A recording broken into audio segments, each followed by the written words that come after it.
In this video, we're going to continue talking about case 1, which is our dielectric-dielectric boundary. So I've got the same figure we started with last time. So in the top, we have a material or region 1 where we have a dielectric constant epsilon R1. And in the bottom, we have material 2 with dielectric constant epsilon R2. And so you notice I have these same right triangles, but I've just gone ahead and switched it from electric field to electric flux density D. And so just like with last time, what I can do is decompose this into normal and tangential components. So I have my D1 up here in the top, and I can say that has some normal component, D1N, and some tangential component, D1T. Same thing down here in the bottom, I have my D2, which I'm going to decompose into D2 normal and D2 tangential. Okay, and again, those are normal and tangential to what? Normal and tangential to this interface. Okay, so in this video, what we're going to do is we're going to consider that other equation. So remember, we had considered our sort of conservative nature of the electric field in the previous video. And so here we're going to consider that integral form of Gauss's law. So we're going to say the closed surface integral of d dot ds is equal to the charge enclosed.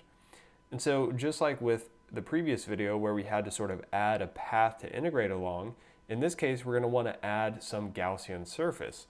And so let's make a cylinder. And so our cylinder is going to be sort of going across the interface. Of course, it's not very interesting if we just have it in one of the two regions. We want to have it going between the two regions. So we have something like this. And so let's say we have up here on the top, this area here is going to be a surface area of delta S, and let's say our cylinder has some height of delta H.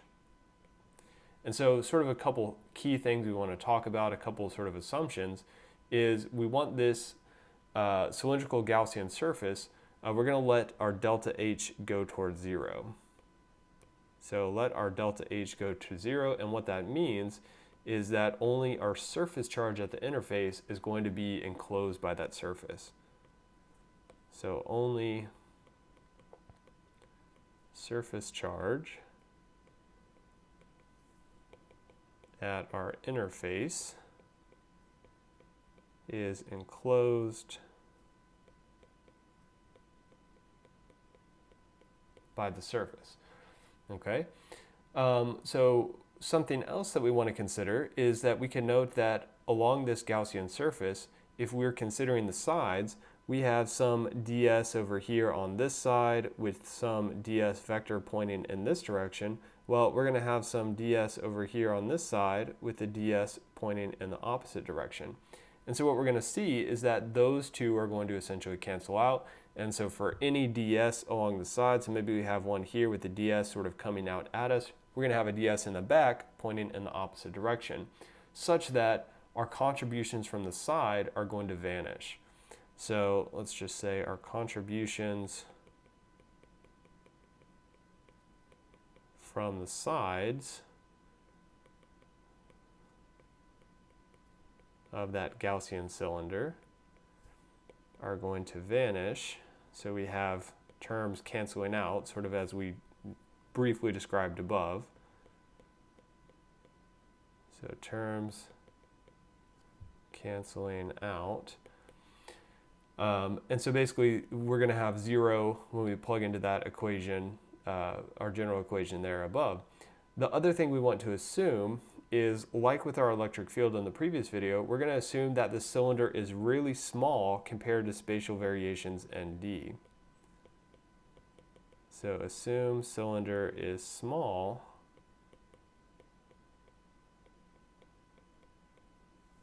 compared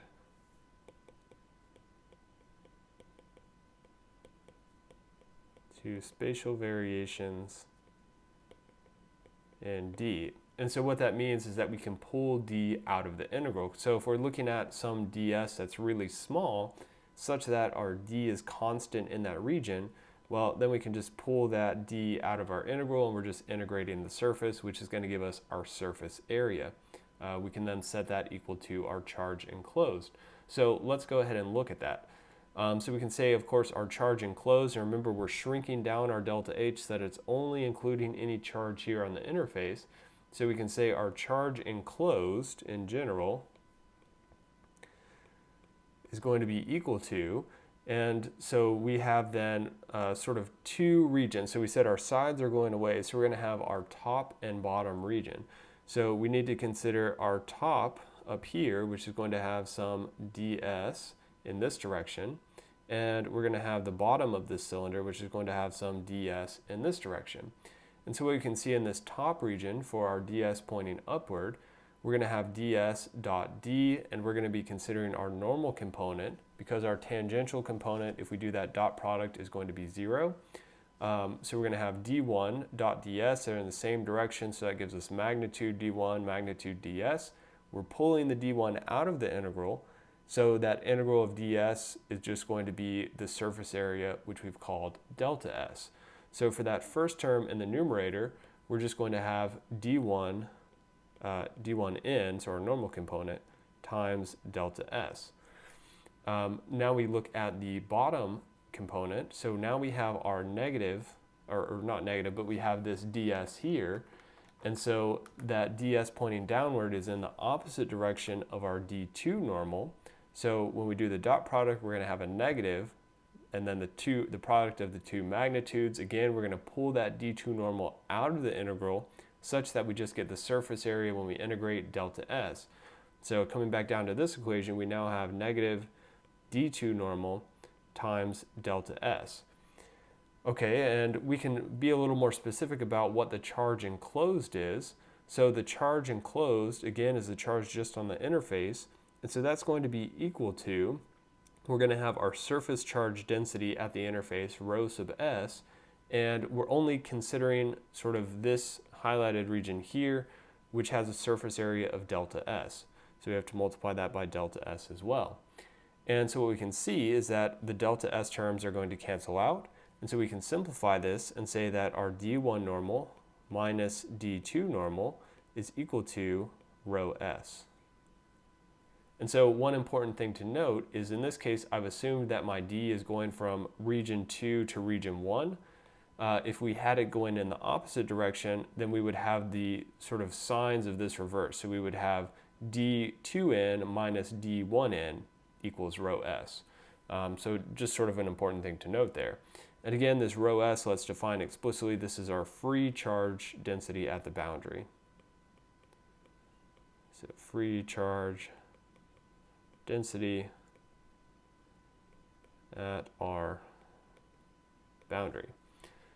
So we can consider sort of a special case. We can say, well, what if we don't have any charge density at that boundary? So what if our rho s is equal to 0? Well, in this case, we have d1n is equal to d2n. And so this is going to be an important equation that we use quite often. So this is saying that our normal component of the electric flux density is continuous across the boundary.